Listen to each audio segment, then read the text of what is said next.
Logan McCline spent 10 years training with the sword, but he still lost to his younger brother who had trained for only 3. After that humiliating defeat, everyone branded Logan a failure. His father kicked him out, his fiancée left him, and he ended up wandering as a mercenary with the heavy realization of just how useless he'd been. But fate had other plans. One day, he found out his younger brother was set to be executed by the Empire. By the time he rushed over, it was already too late as his brother's head had fallen. Blinded by rage, Logan threw everything into one last desperate fight and died in a magic explosion. Yet even in death, his wish to make things right with his family and to avenge his brother never faded. Then came the impossible. Logan opened his eyes 30 years in the past with every memory of his future life still intact. This time, he knew what was coming as the Empire's schemes, the wars, and the disasters would wipe out his family and nation, and he wasn't about to sit back and let it happen again. With his second chance, he plans to raise an army, forge powerful weapons, and rewrite history itself. But the question remains, can a man who once failed at everything really take control of fate, or is he doomed to repeat the same mistakes all over again? Let's find out. He wakes in his bed with a sharp headache, confused because he was dead only moments ago. His thoughts break when his servant Rick asks if he is alright. Still unsure of his surroundings, he asks Rick how he could be alive when he clearly remembers dying 30 years ago. Worried, Rick calls for a doctor. Logan sees his family crest everywhere and wonders if he is dreaming, but then his younger brother, Lonian, enters and asks if he is alright. Logan recalls their first duel and how Lonian visited after his loss. Back then, he threw a pillow at him and called him a bastard child. This time, he reacts differently. As Rick tries to take Lonian away, Logan says there is no need for that and tells Lonian to come closer, leaving Rick in shock. Lonian apologizes, saying he should have been more careful, but Logan stops him and says there is no need for that. Instead, he says he should be the one apologizing, but before he can finish the word, she suddenly bursts into tears. Lonian looks confused since the brother who once threw pillows now throws emotions. Our hero starts thinking about how someone as kind as Lonian was killed, how he fought on the front lines as ordered by the kingdom, just to be butchered. Logan tells Lonian that he is sorry and jumps to hug him. Lonian, a bit scared of his brother's behavior, asks him why he's crying before starting to burst into tears as well. Lonian leaves after saying he will visit again. Logan smiles and tells him to rest. When he is gone, our hero looks out the window and thinks that if this is not a dream and he has truly returned to the past, then he must change everything he did wrong. His thoughts are cut short when a maid enters and apologizes. Logan asks why, and Rick pulls her away, saying he forgot to tell her Logan was resting. Rick also apologizes, and Logan realizes he used to be such trash that he even mistreated his servants. Logan tells them everything is alright since Mary did nothing wrong and asks Rick to bring him a pen and a piece of paper. The servants freeze as if he had just requested an execution order. Logan sighs annoyed and tells him to send Mary out and simply bring what he asked for. Rick brings the items and freezes when Logan thanks him. The master had never thanked anyone before, so Rick blurts out asking if Logan hit his head. Logan shouts that he is fine and orders him out. Rick leaves grinning and tells the other servants that their master is definitely healthy since only a healthy Logan can yell that loud. Although annoyed, Logan accepts the consequences of his actions and knows he must be patient. For now, his priority is to write down everything he remembers about the coming war with the Empire, a disaster that will erupt in 10 years and destroy his family and nation. Preventing it is his ultimate goal. But first, he must deal with the looming threat of territory war, which will break out in a year and drag his family into ruin. Determined to stop it, he sends a servant to tell his father he wants to meet. Logan walks through the castle halls on his way to see his father. Servants bow as he passes, but one drops the sheets she's carrying and falls in a panic, afraid of punishment. Instead of scolding her, Logan reaches out his hand and gently asks if she's alright. She thinks it's a miracle she didn't get her ass handed to her, so she calmly takes Logan's hand. Then she notices the grin on his face, and it isn't kind at all. It looks like he collects skulls for a hobby. Terrified, she drops back to her knees and begs for forgiveness. Logan is stunned and asks her what's wrong, then it hits him that acting all nice overnight is bound to freak people out. They'll need time to adjust, and he'll have to prove he's not the same lunatic they knew before. After all, it's not like he can blame everything on his serial killer smile. As he reaches his father's room, Rick announces him. Before entering, he recalls the day his father cast him out and how he once saw him as cruel for not visiting after his collapse in a duel. Back then, he thought his father was heartless. Now he realizes he was foolish. A parent must be truly broken inside to cast out their own child. He greets his father with respect and begins to tremble, wanting to apologize, but he quickly snaps out of it when he sees that Patrick McCline, head of House McCline, shows no reaction at all. For Logan, it's been 20 years, but for Patrick, this is the same face he sees every day. Logan asks his father for permission to train in isolation on the family grounds. His father is surprised, but this is part of Logan's plan to prepare for the regional war. He wants to strengthen the knights and soldiers and create new weapons and methods. For that, he needs money. The McCline clan is large but poor. Logan knows of an incident in 3 months that could bring in a year's budget at once. To make it work, he first needs strength and influence in the court. His father asks if he's planning to run away after losing to his brother. Logan says he isn't running away, just admitting he's been lacking and wants to change. His father points out that effort isn't the only issue and that Logan still hasn't learned. Logan agrees his behavior was also part of the problem, but his father, fed up with hearing the same thing, tells him to leave. Logan bursts into tears, admitting he's been busy blaming everyone else instead of owning up to his own flaws. He calls himself a fool who never grew up and says training might finally knock some sense into him. Once again, he begs his father to let him go. After Logan's speech, his father admits he actually sounds serious this time and not like he is making excuses. He asks how long Logan plans to train. Logan says 3 months. His father asks if that is enough to catch up to Lonian. Logan says it is not about beating his brother and he just picked a short time to push himself, giving a small smile. His father notices the change in him and finally agrees to let him train. Logan thanks him and starts to leave, but his father reminds him that it is still spring and the burial grounds get cold at night. He tells him to stay warm. Logan thanks him again and heads off to train. A few days later, Logan goes to the McLean training grounds, a place only family members can enter, making it perfect for his secret training. He plans to practice the divine sword secrets. In his past life, he memorized the book and burned it so the Empire would never get it. The book with a golden hawk on the cover carried the sacred text of the hero who once killed the evil dragon that ruled the world. Logan later rewrote it in the Independent Army's secret code so only he could read it. If the book was right, mastering the divine sword would make even Aura Masters and Archmages nothing to fear. In his past life, it was too late to learn this because of his age and lack of talent, but now he finally has a chance. The process starts with reshaping the body through life force and then channeling it into the heart to form a core. For most people, that step is impossible, and before his regression, his body would have collapsed. This time, his force feels stronger in every way, and after 3 days and nights of training, he is stunned to see the core forming. As it takes shape, powerful energy rushes through him. He draws his sword as the secret book had said his body and senses were now tuned for swordsmanship. He admits he has no clue how the core forms so fast, but figures that in 3 months he can get even stronger. So he keeps training right up to the final day. In the end, Logan learns only one of the 10 sword techniques in the Book of Secrets, the time-space slash. With just his single-star core, it is the only move he can pull off and he swears to master it. He swings a wave down, and even though he is soaked in sweat, he pulls it off, splitting a huge tree clean in half and feeling proud of what he achieved. Logan says this power is far beyond what he imagined, and no beginner should be able to use it.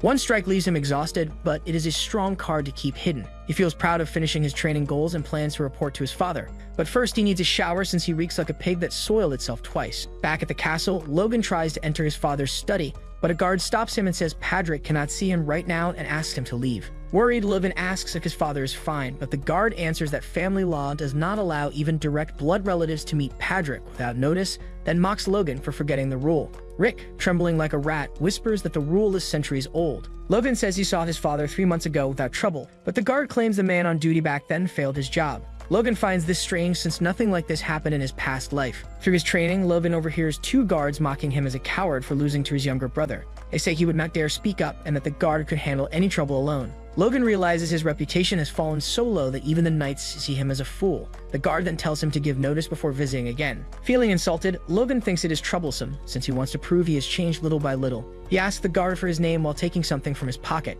The guard replies that he is Dominan. Logan repeats what happened, pointing out how Dominan used a dead family rule to block him and acted with constant disrespect. The guard is shocked by Logan's sudden boldness. Logan throws a glove at Dominan to challenge him to a duel. The crowd watches in disbelief as Logan mocks him for fearing a supposed coward and calls him past his prime. Rick stands frozen with fear. Angry Dominan picks up the glove and accepts the challenge. Next, Dominan and Logan face each other in the Knight's training pit, ready to fight. 2 guards talk about the duel, saying they cannot believe Logan is challenging a knight when only 3 months ago he lost to his younger brother. They say it will end badly for him. But with his new force powers, Logan hears the crowd betting on Dominan and saying he will not last 10 minutes. Logan accepts that no one expects him to win. Dominan tells Logan he looks calm for what's about to happen and warns him not to get hurt. Logan thinks that even though he dared to fight, he still lacks the guts to insult the family in front of the other knights since he is just a little shit.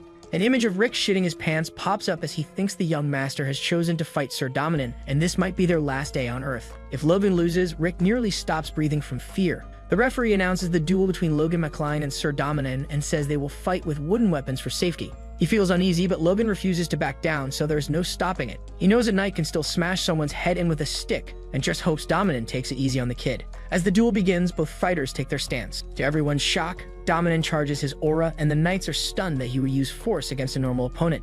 Rick thinks it is cheating and dreads what will happen if Logan gets hit. The referee asks Dominan to be gentle, but Logan is not intimidated. He says that while the display may scare untrained eyes, it only shows that Dominan cannot control his force. Logan then mocks him, asking if something is wrong or if he is upset. Dominan is angered by Logan's comment about him being past his prime. He was never a great knight and by 40 had retired to run errands while waiting for the day he could rest. Still full of pride, the insult cuts deep. Furious, he leaps forward with all his force while Rick begs the referee to stop him. but the referee says there's nothing he can do. Dominant tries to strike Logan with his secret move, Mighty Triple Kill, but Logan pins his sword to the ground and mocks him, saying a knight should do better. Everyone is stunned since it happened too fast to see, and no one knew Logan was a Force user. Logan tells the referee he wants to give Dominant a second chance. The referee agrees and asks Dominant if he is alright, while Dominant wonders how he could be weaker than a kid. Dominant picks up his sword and tries again, but Logan smacks him in the face and drops him on his back. Logan says he already gave him another chance, and it is time to tuck his tail. As Dominant is about to admit defeat, Logan strikes again, saying he has shown enough mercy to a vassal who defied his superior, and that the rest is punishment. He keeps hitting Dominant while the others watch in shock at his cruelty. The knights are stunned, unable to grasp how he changed so fast. His awakened force and sword skills seem like those of a man who trained for decades. At last, the massacre ends and Logan is named the winner. Later in his father's study, Logan and Patrick talk. His father admits what he saw was impressive, noting his awakening, and asks what happened in training. Logan realizes his father had been watching, though he never expected it, and says he simply cast aside his greed and let everything go. As he trained with that mindset, he eventually felt the force rising within him. Logan reflects that it may sound like a lie, but it was a lesson from his past life that only when he let go of avenging his family could he awaken to the force, and back then, it did not happen until after he turned 40. His father is impressed that such a simple realization changes him and says he has truly grown, but he is angry that Logan's first act is to assault a knight. Logan argues the man deserves it and asks if he hears the full story from the soldiers. His father says he does, but still thinks it is unnecessary. Logan insists it is, leaving his father stunned, saying the man tries to mock his lord's blood and if ignored, will poison the family's discipline. He thinks about how hierarchy holds an organization together, and when it shakes, the whole structure falters. From 10 years as a mercenary, he knows that with armed men, the only way to control them is in a single strike. He is sure today's event will serve as a lesson to the knights. His father agrees Dominant is at fault for forgetting his duty and trying to fool Logan, but says Logan's response is too much of a gamble, and he should restrain himself for now. Logan is stunned to see his father forgive him so easily since that never happened in his past life. Seeing his surprise, his father jokes that he wants punishment, but Logan says he's fine.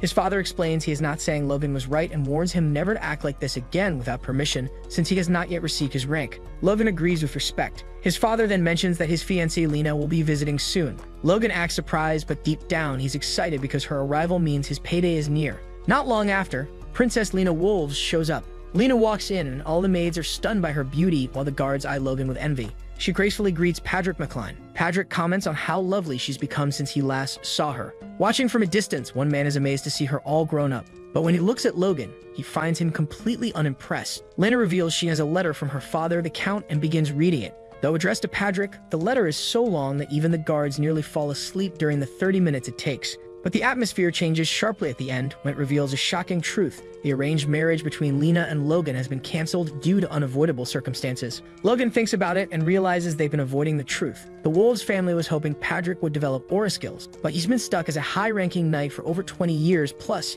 he is more than the worst at anything. So it's sensible for the Wolves clan to part ways with the McClines. Patrick erupts in anger, convinced the broken engagement insults the McCline name. Lena assures him that is not the case. She chose to deliver the letter herself, fearing the family might misunderstand. With teary eyes, she recalls her childhood at the McCline residence and the cherished moments she shared with Logan. She admits she is bound by her family's decisions and cannot oppose them. With genuine sincerity, she apologizes to both Logan and Patrick. Her words leave everyone stunned, except for Logan and his stepmother, Marianne Caros, who directly asks Lena for the reason behind the broken engagement. Logan reflects that Marianne has always treated him as a rival since she is Lonane's mother. He feels this matter has little to do with her, yet she involves herself for the sake of family honor. Lena dodges the question, explaining that family matters aren't shared with her, so she has no answer. Marianne is furious, concluding that Lena is breaking off the engagement for no reason. Lena starts sweating and offers 3 million gold as compensation for breaking off the engagement. The offer nearly gives Dwayne Pilsner a heart attack, the McCline family's financial man. Our hero loves to hear that, but Patrick nearly loses it, demanding to know how she even thought of proposing something like that. A knight from the House of Wolves steps in front of Lena to protect her, urging Patrick to keep his cool. Patrick acknowledges the knight as a high-ranking guy, showing some respect for his age. Then he suggests it might be fair to trade a rising star from the Wolves for the dishonor to the McCline family. The knight insists that his master, Lord McCline, is an honorable man and wouldn't go after a young princess. Lena says she does not want to buy honor with money and offers the gold as a sincere gesture to preserve friendship between their families despite the backlash to come. Lord McCline gritted his teeth, knowing pushing further would cost him his honor. He saw why Chiron sent the young ones. However, he tells them that the McClines would not persecute them, but they would not accept a one-sided deal either. In return for ending the engagement, House McCline asked only for an apology from Princess Lena Wolves to his son, rejecting any other compensation. The The guards light up calling him a true noble. Logan stepped in, saying that as the one affected, he had a request. He thought they should take the money since an apology alone was not enough. 3 million gold could fund House McCline for a year, and with half their support coming from his stepmother's family, losing it would mean bankruptcy. To him, clinging to honor was madness. He tells his father they must accept the wolves' money, and Patrick grows furious, demanding if Logan is going to make him break his word. Logan sees the pressure on his dad, a high-ranking knight without much influence compared to others in the kingdom. He figures if his dad cannot tackle this, he will not get anywhere. Patrick insists that House McCline is not so desperate they need to toss aside their honor over money. Logan takes a deep breath and confesses it is actually the opposite. They are in serious debt and owe 3 million gold right now, with 150,000 in interest due soon. Without the Kara's support, they are finished, and he feels like they are the kingdom's biggest beggars. But that all happened in his mind, but holds back since it is an official meeting. So he simply says that they need to accept the money for the sake of honor indeed. His father asks if breaking his word is worth their honor, but Logan apologizes and says House Wolves hold greater power. The Count is a Margrave of the East, and taking only an apology would make it seem like they bowed to the wolves. Lena jumps in, insisting that House Wolves is not irrational and truly respects McCline's honor. Logan shoots back, asking how she can talk about respect when she shows up to break off the engagement. Lena freezes, which reminds Logan of when he once thought she was truly sad about their breakup. He recalls being alone with her in a dorm where she thanked him and suggested they share one last memory before parting. Back then, he asks her to run away with him that night, but instead, she throws a knife at his face. He barely defends himself with his sword, and then Lena tries to humiliate him, questioning why he thinks he deserves to be with her. In the chaos, she accuses Logan of being aggressive when a knight barges in. With his sword drawn, it is easy for her to paint him as the villain. Logan remembers how many mistakes he makes, which leads even his family to doubt him. As a result, House McCline has to apologize to the wolves and pay them a hefty price. He swears to himself that because of her actions, he will never trust women again. He decides she will not get away with it this time.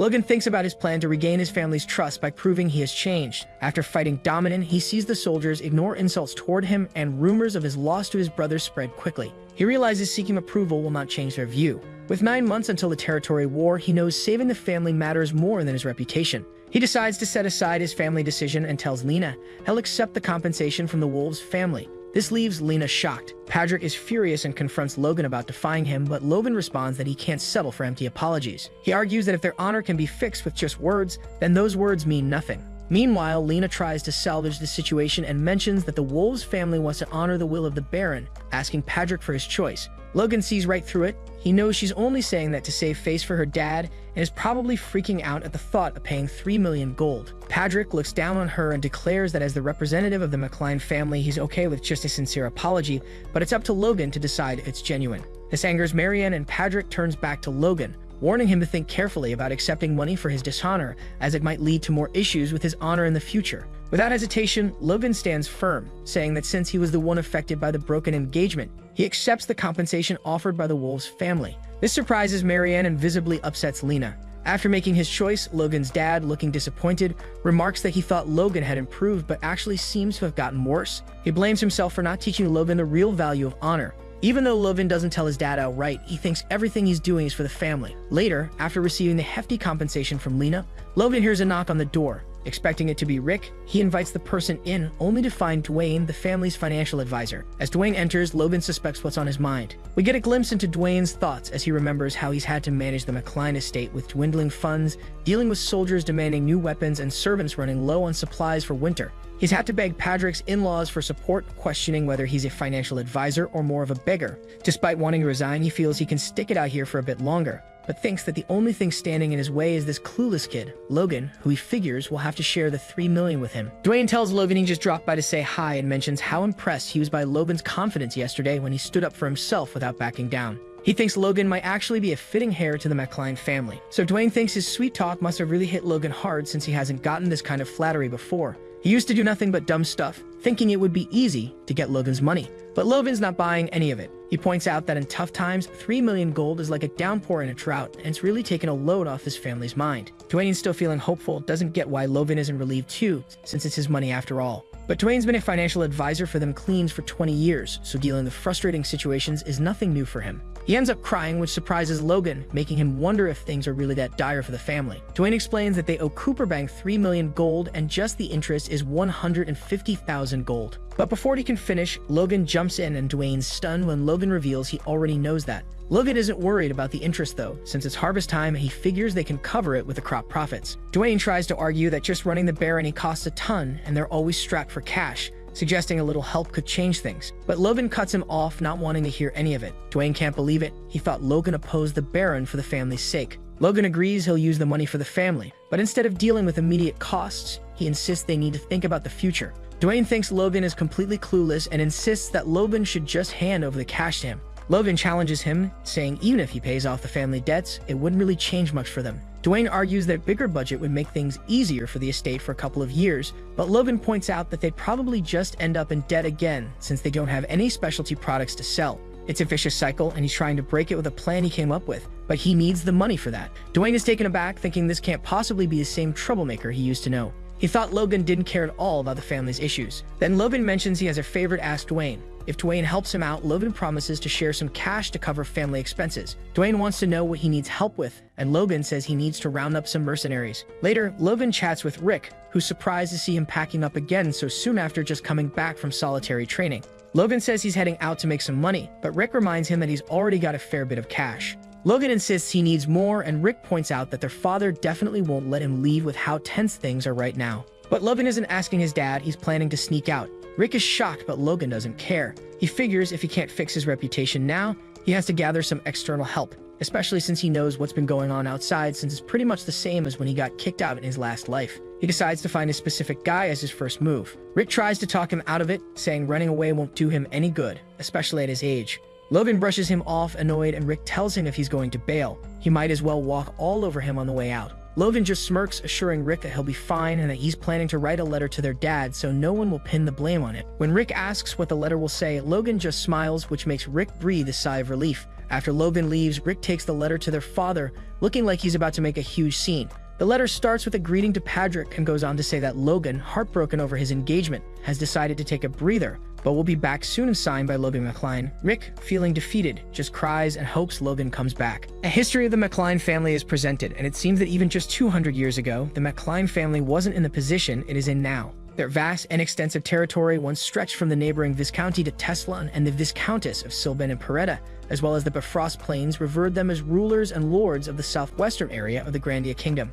With the size of their territory greatly decreased, the vast storage of grain once known as the McCline Plains was given to the most powerful vassal, and the remaining fertile land was divided among different lords. There were no suitable regional products, and the copper mines that were common in mountain territories didn't exist there. Logan thinks that in this state, even if they were to win the regional war, they would still need to ask for help from House Across. To end this vicious cycle, they need a lot of money, much more than the 3 million he already has. He says there is someone here who can help him. As he enters the Grandia Kingdom's greatest trading city, Kike, a chorus of voices calls out to customers, selling everything from rings and shields to fresh vegetables and fruits. Logan reflects that coming here reminds him just how much of a backwater the McCline lands really are. Based on his memory, the person he is looking for spent his youth in Kike, and the resident said he still lives around this area. The man he is searching for is Goldbug Philip Claude. A description of the Empire is depicted. The strongest nation on the continent, the Heirs Empire is a powerful, centralized state built on a merit system. As long as you are talented, regardless of gender or age, you have the chance to succeed and enjoy power and wealth, even as a foreigner or non-citizen of the Empire. A perfect example of this is Grandia Kingdom's Philip Claude. He is one of the wealthiest merchants who moved to the Empire and is known as the continent's greatest war merchant, often called the Trader of the Grandia Kingdom. In reality, while many refer to him as the Gold Bug, he secretly supports those from his homeland, using his fortune to build the miracle of Grandia's sovereign dominion. As Logan strolls through the streets, he notices a boy standing in the middle of the road and wonders if that could be him. The child has just been scammed, and he thinks about how he's going to live from now on since he doesn't have any money left. Logan watches him, recalling how he heard Philip's business had failed because he was scammed, but seeing it firsthand is far more horrible than he ever imagined. The kid even thinks about ending his life. Logan approaches him, trying to make his acquaintance, and asks if he is Philip Claude. Philip replies that he is and asks who Logan is, thinking that with his fiery red eyes and strong gaze, Logan might be dangerous. Logan says that he would like to talk for a moment, but Philip remains skeptical, wondering how this stranger even knows him. At that moment, Philip feels a strong emotion in Logan's eyes, when he has seen countless times before in businessmen, that of greed. Philip theorizes, based on Logan's timing and his worn-out armor, that he must be a mercenary or a gangster. Logan tries to make his intentions clear, but Philip suddenly loses his composure and starts shouting that his payment date isn't due yet, and that his commercial property sale will be finalized in 3 days, so Logan should come back then. Logan calmly assures him that he isn't there to collect debts, but Philip, barking like a mad dog, insists again that his sales haven't been processed yet and tells Logan to go away. Logan once again tries to calm him down, saying that he isn't there to collect money, but rather to invest money. This leaves Philip shocked, asking if Logan means to invest in him. Logan affirms this, and Philip thinks to himself that Logan must be insane. Who in their right mind would invest in someone like him, a complete failure? Yet he also wonders if maybe Logan is telling the truth, so he asks how much Logan intends to invest. Instead, Logan asks him how much he needs, saying that he'll support him enough to repay his debts and make a comeback. Still unconvinced, Philip studies the look on Logan's face and the dirt on his armor, realizing he must have come from far away. Logan once again presses him for the amount he needs, but Philip snaps back, calling him a nasty bastard, saying that if he wants to scam him, he should have prepared properly, just like the other swindlers who had scammed him. He goes on to say that Logan can't be an investor because the crest on his armor clearly marks him as a member of the Southwest McLean Barony, a beggar family that lives off the coattails of their in-laws. How could they possibly invest when they can't even repay their own debts? He also warns Logan that if he's impersonating a noble, he'll be executed. Either way, he claims Logan has chosen the wrong man because he is truly broke. Logan, meanwhile, considers things from another perspective. Even though Philip has hit rock bottom, he still makes sharp judgments just as one would expect from a future magnate. Logan wonders how he can appease him. Philip whines in the middle of the street that he doesn't even have enough money to live or die. At that moment, Logan gets an idea.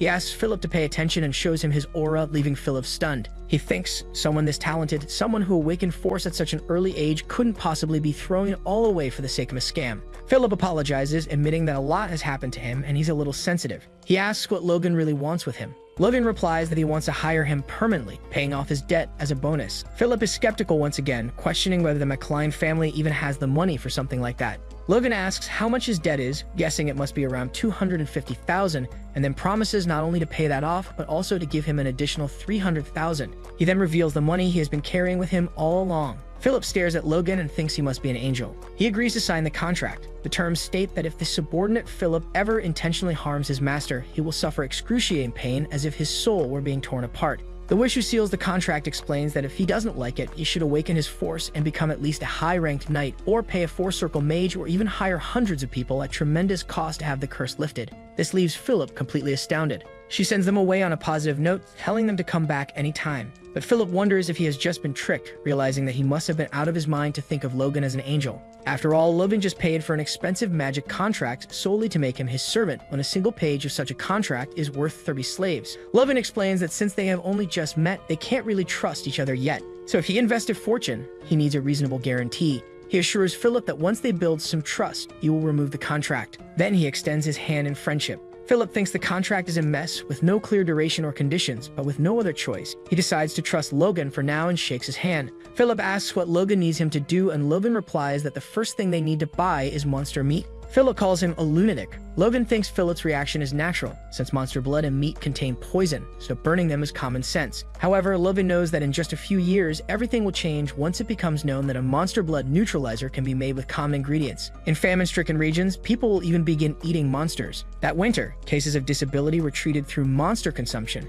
and even people with infertility issues saw improvement. Just a year later, the Royal Mage Tower will validate these effects, and monster carcasses will become impossible to find across the continent, especially after they are discovered to enhance virility. Knowing this, Logan is confident he can make 3 million or even more. Philip, however, looks at him disappointed, thinking he must have gotten himself tangled up with a madman, and wonders if he would be better off just running away. Logan tells Philip that he wants to buy 1 million gold worth of monster meat, and Philip immediately thinks he's crazy. Logan tells him to calm down, assuring him that he would make money even if he spent more than that. Philip, still doubtful, says he's against the idea and asks Logan if he's truly sure about what he's doing. Logan replies affirmatively. Philip then asks what the price range per unit is to buy clock meat. Logan explains that clock meat isn't worth anything right now. People are mostly burning it due to the lack of storage. So if he orders someone to bring him the corpses, it would cost around 200 gold, which is simply the kingdom's transportation fee. He adds that the transportation fee is charged per unit, so if they transport a large amount of it at once, it will be far cheaper.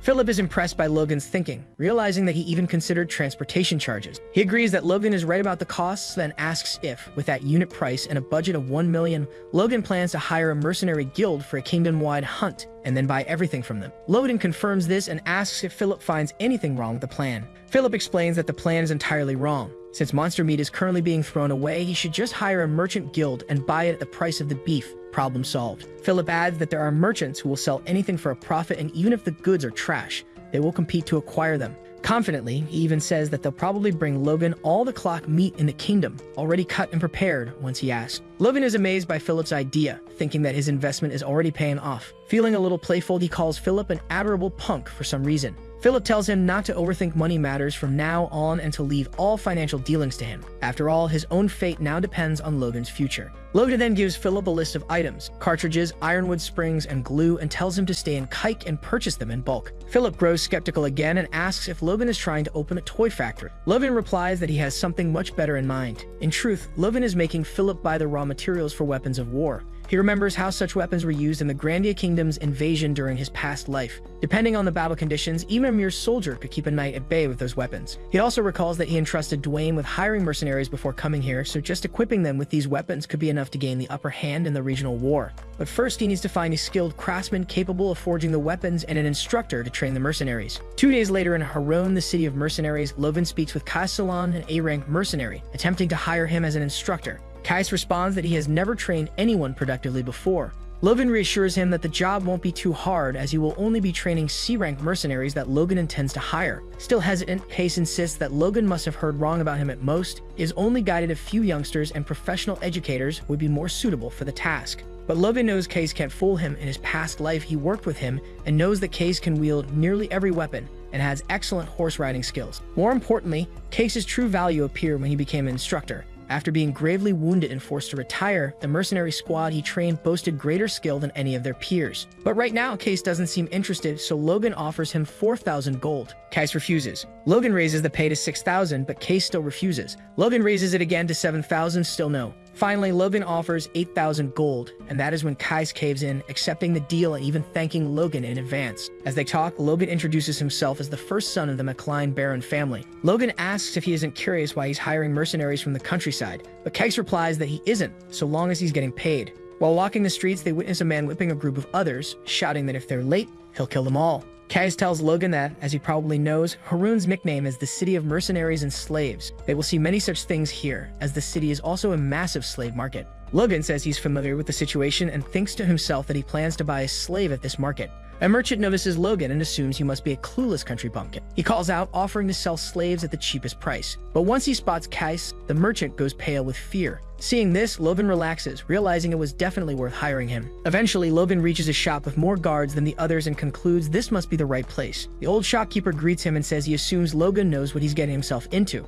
Logan replies that he's here to buy a dwarf. The merchant's expression brightens, and he says Logan has come to the right place. He explains that otherworld races are rare, so they take special care of them, and then invites him inside. Logan steps forward, and the merchant shows him a pair of elves, proudly saying they were very hard to acquire. He asks Logan if he has ever seen elves before. The old merchant tries to continue telling him about the two elves, but Logan doesn't care. He simply tells the merchant to give him the dwarf chained in the back of the room. The merchant explains that it's obvious from his appearance that he's a dwarf and assures Logan he will find plenty of use for him. Even among dwarves who are well known as great craftsmen, this one is considered an expert rank craftsman. Logan is a little amazed to hear that and thinks to himself that dwarves are innately skilled with their hands, a race that creates and fixes objects and finds meaning in them from youth until old age. An expert rank dwarf is even beyond what he was looking for, which means he doesn't even need to worry about the work he intends to give him. Logan inquires about the price, and the merchant tells him that since the dwarf is expert ranked, the price starts at least 200,000 gold. Logan glares at him and asks if he looks like a pushover. The old man nearly soils himself and quickly lowers the price by 50,000 gold. Kaisalon observes how fast Logan made the old man drop the price.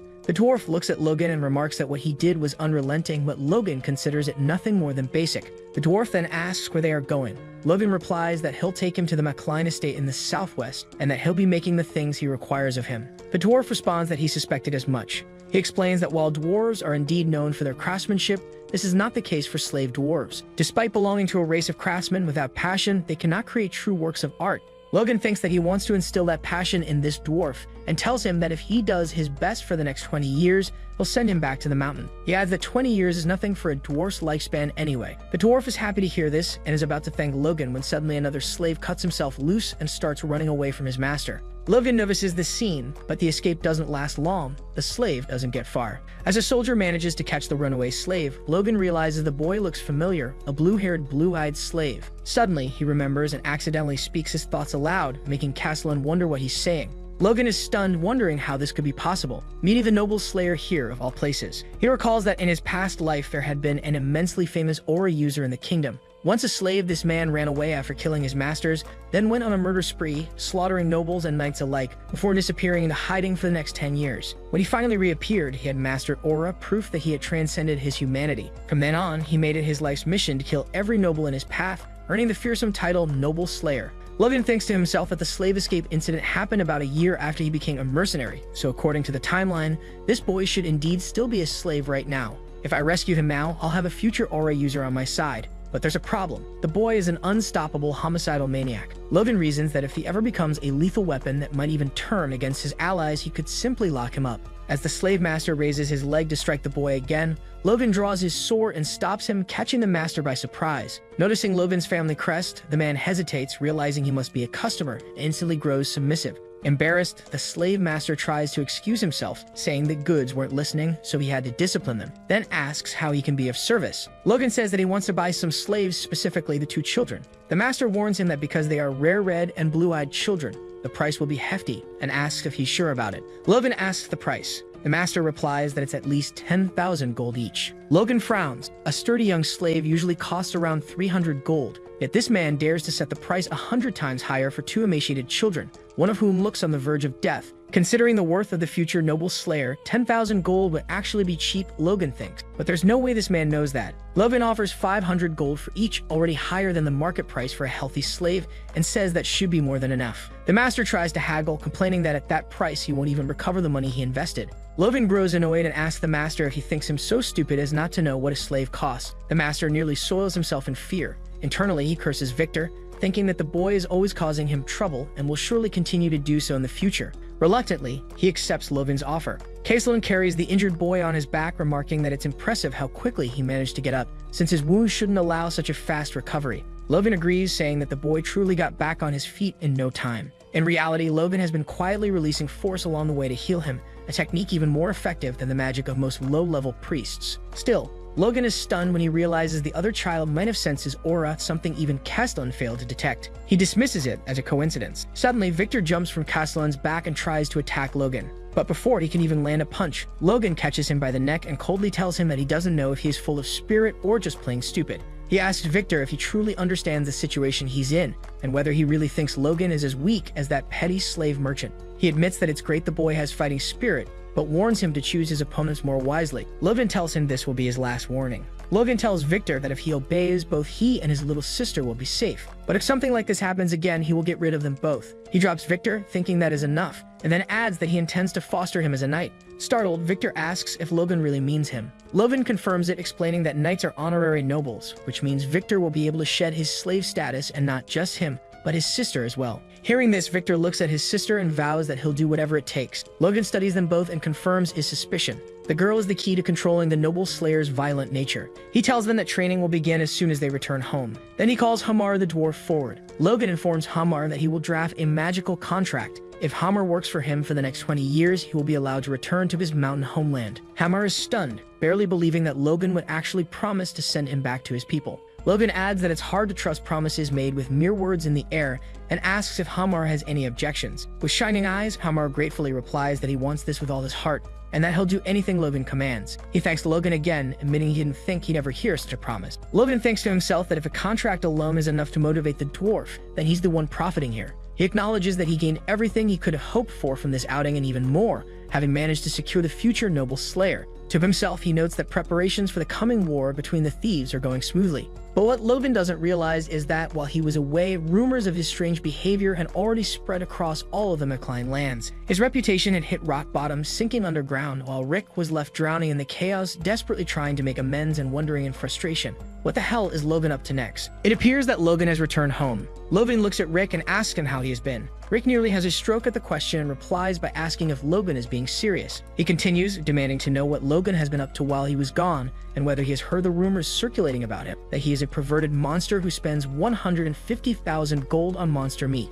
As it turns out, just a few days earlier, Philip had gathered all the merchants he could find and told them he wanted to buy monster meat in the name of the young master, Logan McLean. By that time, people had already heard about Logan, how his engagement was broken and how he humiliated his fiancée. Philip himself spread strange rumors about monster meat in order to increase the number of sellers, not realizing that his master, Logan, already carried such a bad reputation. He thought Logan was simply a crazy scumbag. Philip, however, saw an opportunity in those rumors. He set the price of monster meat as low as he could while still drawing merchants in 1 gold per kilo, and told them no merchant would refuse to sell trash to a scumbag willing to pay for it. He added that if they wanted money, they should bring him all the monster meat they could find. Philip's aggressive tactics caused merchants to flood in with monster meat, and rumors about Logan spread rapidly throughout the thieves near Kyle as well. Hearing all this, Logan comments that Philip has done his job perfectly. Rick is stunned and cannot understand how Logan can laugh in such a moment. He tells Logan to look at the faces of those who returned with him and think of how many rumors they must have heard to be staring at him like that.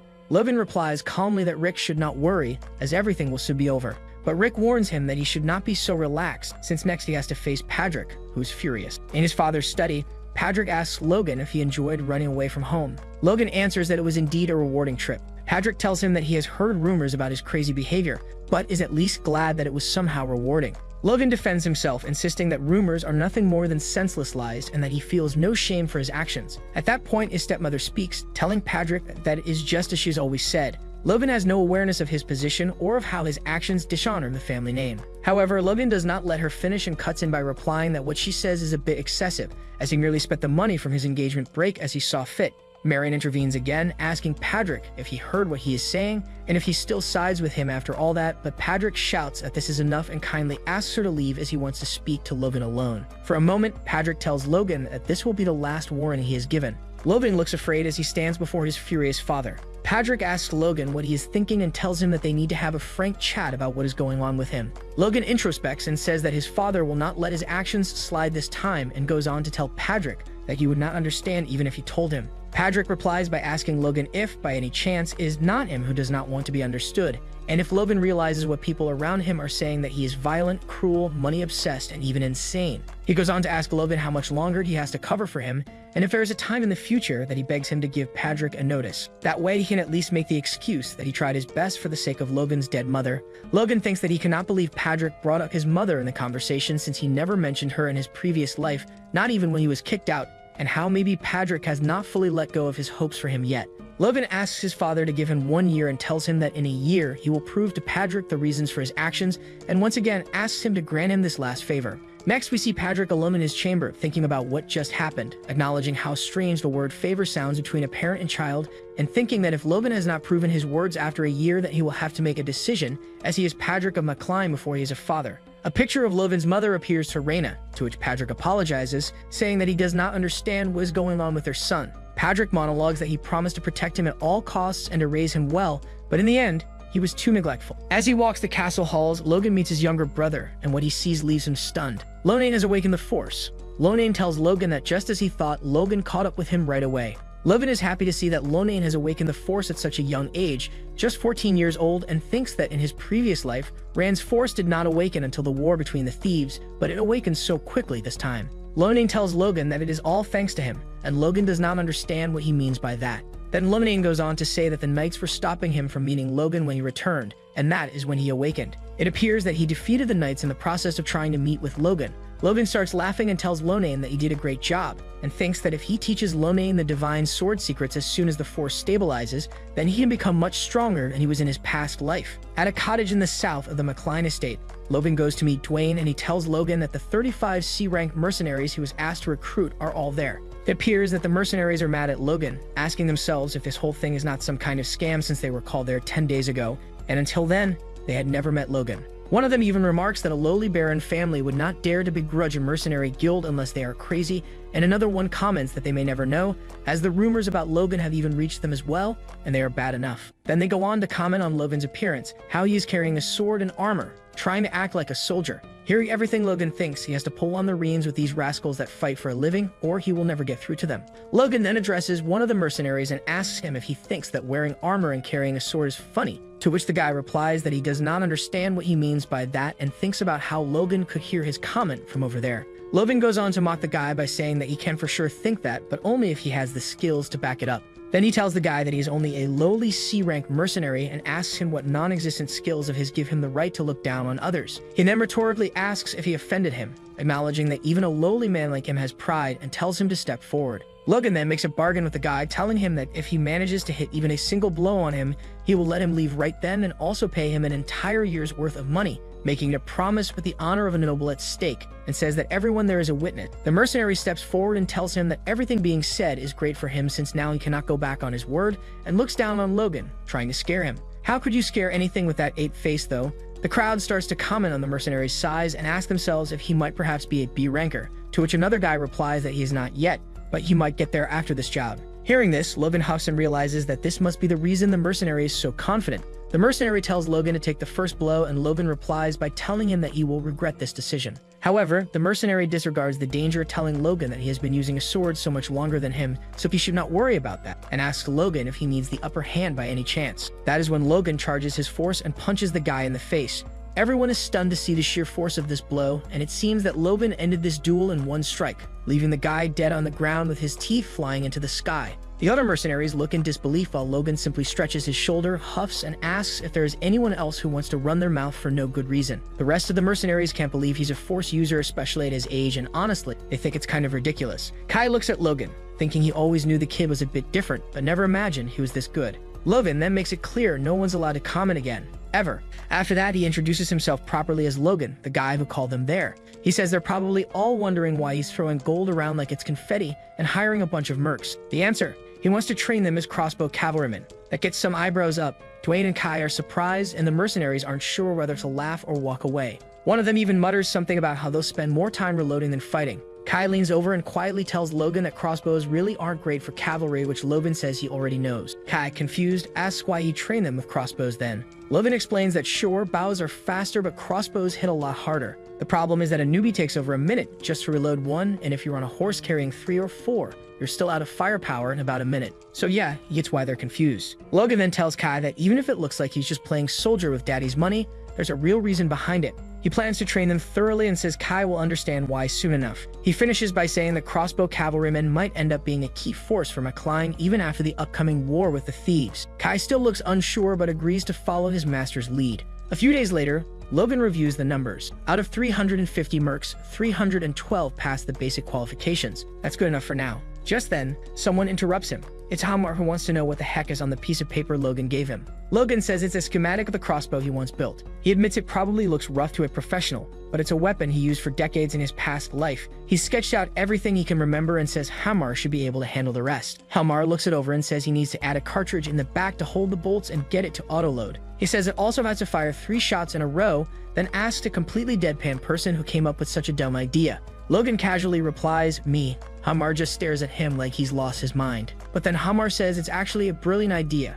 but the twisted string in that design won't last and will probably snap. Also, putting a wooden box behind it will make it super uncomfortable for the shooter. He asks what Logan plans to do about that. Logan says, "Not my problem. That's your job." Hamar looks like he's about to explode, so Logan quickly laughs and says he's joking. He then suggests shrinking the bolt to make the cartridge smaller and agrees that, yeah, it's basically a one-and-done kind of weapon. So instead, they'll make preloaded cartridges and swap them out after every shot. He says they'll call them magazines for convenience. Hamar hears that and freezes. He says even the best crossbowman can barely fire 2 bolts a minute, and what Logan's describing sounds like something from another era. Logan thinks to himself, that's because it is. Hamar starts pacing, muttering that all it takes is a spring, some glue, and bowstring, and suddenly he's fired up. Says it's a crazy challenge, but he's in. Logan asks when it'll be done. Hamar blinks and says he wants a deadline. For something he has never seen before, Logan shrugs and says it's still a weapon made by people. Hamar, now suspicious, asks where and who made it. Logan just waves him off and says he doesn't need to know, then teases him by saying if he thinks it's too hard, he should just give up. Hamar's pride flares and he snaps back that he'll make something even better in 1 month. Logan grins, nothing like Pokemon Dwarf's ego to get results. Later, out in the castle training grounds, Victor is running laps and Logan tells him he's slowing down again. Victor pushes himself to run faster. Logan watches and reflects on how he's just been feeding the kid and letting him rest since he arrived, but the difference already is insane. Then he tells Victor to stop and rest. His little sister runs over to him and Logan can't help but think he really made a smart investment. A 14-year-old, way smaller than the other boys, just ran 20 kilometers without stopping. The kid is gifted, but what Logan admires most is his grit.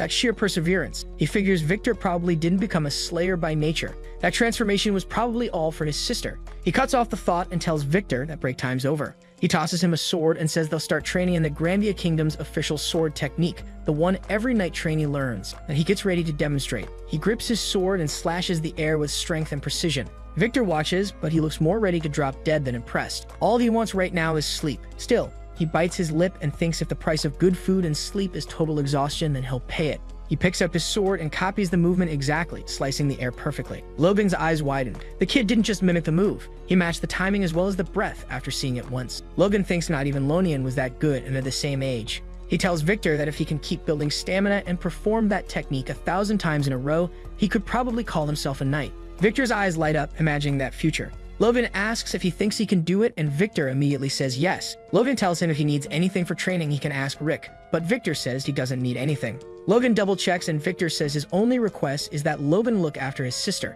That's all he needs. Logan smiles. That's a perfect answer. While training Victor, Logan thinks that the boy might not be ready for war just yet, but he'll definitely be a powerful asset to McLean someday. He also believes the mercenary course and the crossbow Hammer's making could become a massive force, but he knows he can't rely on hope. Hamar might not succeed and the mercs might not be able to handle the weapon even if he does. He's put too much into others' hands and needs a backup plan. So he heads into his father's study and tells him he wants to join the Knights training. His father seems to accept the request. On the Knights training grounds, Captain Heinkel makes Logan's presence known to the other Knights, telling them that he will be joining the training from now on. It appears that the Knights don't take this news lightly, chattering to each other thinking that Logan might take the Knights' order as a joke since he won against Dominion. A memory of the captain appears where they talk about Logan joining the order and the captain doesn't seem to be happy about it. He indeed tells Padrick that if Logan joins the order, the Knights won't be happy. However, Padrick tells Heinkel that he's not asking for preferential treatment and actually tells him to grill Logan through and through as he would do to any rookie knight. In the present, Heinkel thinks that even though Padrick asked him that he is still the Lord's son, and that it would have been easier if Padrick had asked him to treat Logan nicely. Logan tells him not to worry as if he falls behind on any single training drill the Knight order during the next week, then he'll just pretend this never happened and get out of his way. Heinkel is shocked by this and agrees with Logan. Upon hearing this, he decides that for the next week, the Knight's order training will be at triple the difficulty level. Next, a Knight is seen carrying one of his peers on his back while running and wondering what the hell kind of training is this. Heinkel shouts at his pupils not to die on him and tells them that they are cavalry knights and they cannot be oblivious to what it feels like to be a horse. He tells them to feel what it feels like to be the horse that carries them through the battlefield while he's fully armored. The Knights realize that this is the reason for which they have been training in full armor and also say that all this is happening because of that damn troublemaker. They speculate for how long Logan might last with this training, a day, 2 or maybe 3. However, they all might be wrong as Bro is running at full speed, storming through the crowd, leaving everyone astounded, even the captain. And to top it all off, he's also smiling while doing that. Heinkel is furious, thinking that at this rate it will be the Knights that fall behind instead of Logan. That being said, he tells everyone to stop and take a 10-minute break. He then goes on to ask Logan how he's doing and asks if he is tired after that run. However, what he's actually thinking is that all Logan's got to do is give him an honest answer, and he can ditch this crazy-ass training. But he doesn't get to finish his thought as Logan cuts in and tells him that it's doable, leaving Heinkel stunned. He asks Logan what he means, and Logan replies that it's great training, and if Knights go through this every day, there's no way they're not strong. He then tells Heinkel that he looks forward to the next training. Heinkel thinks that this isn't what he was going for, and Logan once again looks unbothered. Late in the night, Logan looks around that all of the Knights must have returned home. He then goes on thinking that training with the Knights is his insurance policy in case all of his plans fail, saying that if that happens, he'll join the Knights and fight on the front line, so he might as well start to form a bond. Another reason for which he is doing this is his strength, as he can develop his force through meditation. But what is also important is to train his body. That's where the Knight's order comes in handy, and just as he thought, as his force core is growing, he doesn't feel fatigued. He picks up his sword, and in one quick slash, he releases a slash of force, thus demonstrating his power. He thinks of how he has all this force, and it's just from a 1-star core, and thinks that once he reaches 2 stars, he'll have the power to rival a high-ranking knight like his father. In the morning, he tests crossbows, deeming all of them failures, and asks Hamar if this is all he can do. He then inquires about the thread he ordered and says that this thing can only shoot 1 round and he's not seen the magazine either,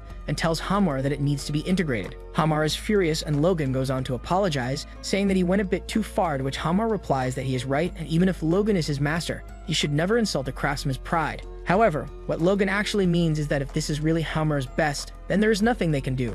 Logan goes on to say that maybe he expected too much of him since it's been weeks of work and there's nothing he managed to do right. Thus, Logan is at fault here. He taunts Hamar even more by telling him that he judged him incorrectly, saying that he spent all that money on him for nothing. This motivates Hamar and tells Logan that he needs one more month and that he will come back in 1 month with something worth Logan's while, and furiously crushes the crossbow in his hand. Logan looks at Hamar as he leaves and thinks of how angry he got and about how that made him start all over again from scratch, and then puts on a gruesome smile, wondering if Hamar will come up with something amazing if he grills him more. 1 month later, on one of the training grounds, Hamar demonstrates the power of his new and improved crossbow, which shoots 2 arrows at once. Hamar's invention leaves Logan stunned, and Hamar goes on to say that this one is easier to hold in one hand, and you can change magazines. Logan is amazed at how it only took him 2 seconds to load and fire, thinks that it has less effective range than the weapon in his previous life, and it's smaller. But for a mounted soldier, this one's much better, or actually it's outperforming, and he can't believe that they've already got so far. And they are still months away from the war between the thieves. Hamar asks Logan if he is listening to him, and Logan picks him up and tells him what a wonderful job he has done, continuing to boast about the dwarves and wishing long life to Hamar. The dwarf Hamar is not as happy as Logan, since he thinks that someone might see them, and tells Logan that he is not a kid wishing to be put down. Logan peacefully looks into Hamar's eyes, prepared to ask him a question. When Hamar asks what it is, Logan slips back into his psychotic self and tells Hamar that he needs 400 of these in 2 months. Logan gives Kai and the other mercenaries the crossbows, and they are all amazed by how far the dart goes and by the fact that they shoot consecutive shots as well. Kai looks down at the invention and asks himself how a crossbow could even do such a thing. A muzzle-loading crossbow of this range, power, and speed. With this, an army of 300 or more mounted troops could do incredible things. Kai realizes that this was Logan's plan all along, and Logan tells him that he is correct. Logan goes on to think that Hamar went through quite a hard time. Even though Logan had extra craftsmen assist him, he never expected Hamar to complete the order 2 weeks ahead of schedule and even make 100 extra crossbows. Logan says that he'd also like to share this with the knights and soldiers, but there is the issue of funds and the possible leak of technology, so he decides he should hold off on that for now. Logan tells Kai to equip the mercenaries with crossbows and clear out the monsters from outside the territory, but Kai thinks that is impossible. However, Logan is sure they can do it. Kai tells Logan that it might be possible, but Logan isn't satisfied with this and tells Kai to make it possible, because if he can't do that, everything else is meaningless. Kai thinks that Logan wouldn't have made a weapon like this just to subjugate monsters, and realizes that Logan is preparing for war. At the knight's training session, one knight comments on what tremendous stamina Logan has, and someone else asks if that ridiculous physical ability is genetic. Another knight says that if Logan is anything like Patrick, he must be good with a sword. Then they comment about Logan's fight with Dominion, and one of the knights tells the others they shouldn't even dare to compare this kid to the old man, as Logan even lost his little brother before awakening. However, despite that, it's kind of amazing how he has been consistently enduring the training for over a month. The training that was initially designed to drive Logan away has now solidified as the new symbol of the Knight's Order. It is tiring, but it's way more rewarding than just running, and this feels like the right level of training fitting for a Knight's Order. It becomes an unexpected stimulus for the low-ranked knights who had been taking it easy in training, and also the knights begin to truly understand and empathize with their horses. The bonds among the knights are strengthened as well. Heikel thinks that he merely persisted with the training since the first young master wouldn't quit, but he still can't believe all these results. His lucky charm had walked in on its own 2 feet. At night in his room, Logan thinks that after pushing his body hard with training, he will stimulate his internal consciousness with meditation. Therefore, the iterations are synergizing with each other, and he's making solid progress. Lately, he's been seeing signs of a shift in the Force. If he can improve his martial powers, then, as per his expectations, he can surpass all the monsters he saw in his previous life. That's when something unexpected happens. Logan's core grows, and he starts saying some gibberish. As the core completes its circle, Logan's core becomes a 2-star core. Logan now has the basics to learn the next secret technique of the Sword Secret's Iron/Killer. Just considering the power that the first technique gave him, he is sure the second technique will be far more powerful than expected, and if he can just master that technique before the war, then even a high-ranking knight wouldn't scare him. Next, Kai and the other mercenaries are hunting a pack of goblins. His troops shoot the goblins, killing them instantaneously and remarking upon how there's hardly any recoil on those crossbows. One guy says that his dart went through one goblin's head and plunged into the head of another goblin behind him. Logan thinks that the swarm of over 100 monsters was wiped out in under 10 seconds. He thinks that the mercenaries' old habits of using basic crossbows have been broken quite a bit, and that they're much faster at changing magazines. He tells himself that it was worth the effort to come for the hunt so far into the territory. Kai asks Logan if he is satisfied, and Logan tells him that he is somewhat satisfied and remarks how they were a complete mess during the first monster hunt, but they'd gotten so much better. After that, Kai asks Logan why he is doing all of these preparations, saying that he's never heard of a mercenary army with this much firepower.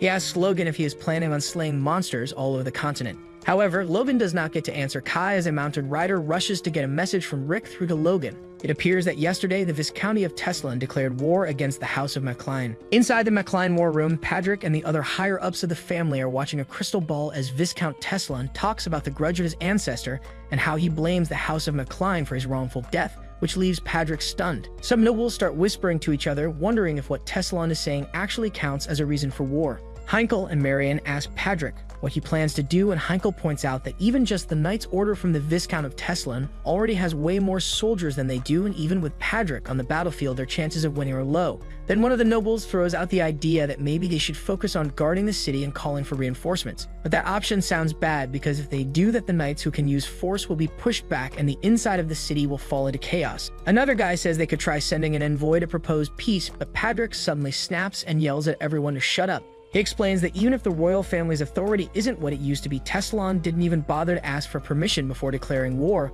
which makes it obvious that this was all planned ahead, so peace is definitely off the table. He tells everyone to get ready for war and orders his generals to come up with a winning strategy because he won't allow any talk of surrender. After the room goes quiet, one of the nobles nervously asks if the young masters are going to war too, and Patrick says yes. Marion adds that Lonian's force has awakened and Logan is old enough to fight now, so he should do his part. She also reminds them that both of them were part of training and are force users. Rick suddenly realizes Logan isn't even at the castle and quickly rushes to send an envoy to inform him. After being brought up to speed, Logan starts thinking that in his past life, the war wasn't supposed to begin for another 2 months and wonders what could have sped things up. The envoy keeps urging him to hurry since the Viscounty broke every custom and moved their troops right after declaring war, so Logan needs to move fast if he wants to make it in time for the middle of the battle. Kai and the others shout that the Logan mercenary troops are ready whenever, and when he hears that, Logan looks at Kai and says he doesn't seem all that shocked by what's going on. Kai just replies that for a mercenary, if there's no war, they'll start one. He says they've got their hands on a great weapon now, so of course they want to use it.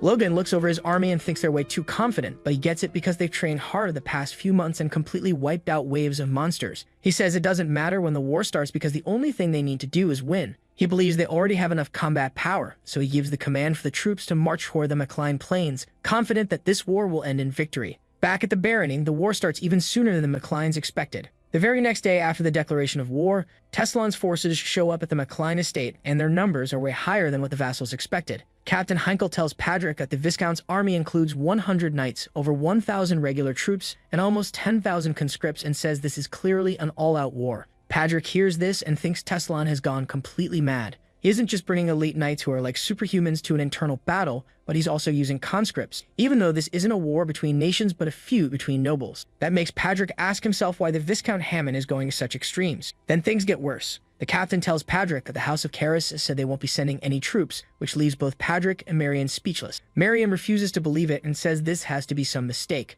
The captain says Miss Duane confirmed the news, and she starts arguing hard that she already checked with them and everything had been settled, and that this should not be happening. With no better option, Patrick tells Heinkel to gather anyone who can carry a weapon, because they're going to respond to this attack with full force. Patrick can't believe that Karras turned their backs on them, and with no other choice, the MacLeans gather every man they can find. They manage to bring together 53 knights, 552 regular soldiers, and 4418 conscripts for a total of 5023 troops, but that number is still less than half of what the Teslan army has. On the battlefield, one soldier asks where the first young master Logan is, and another says he left a while ago and hasn't come back. A few of them start saying maybe he's not coming back and maybe he ran away. Lonian hears that and turns around to tell them they don't know what they're talking about and that Logan would never run. He remembers that Logan saw this war coming and taught him a secret move because of it, and there's just no way he'd flee. Some of the other soldiers hear what Lonian says and start to think that maybe the rumors are true that the Lord's son actually ran away. After that, Patrick tells his younger son that he has to take on the role of his brother now and says he can't waver no matter what.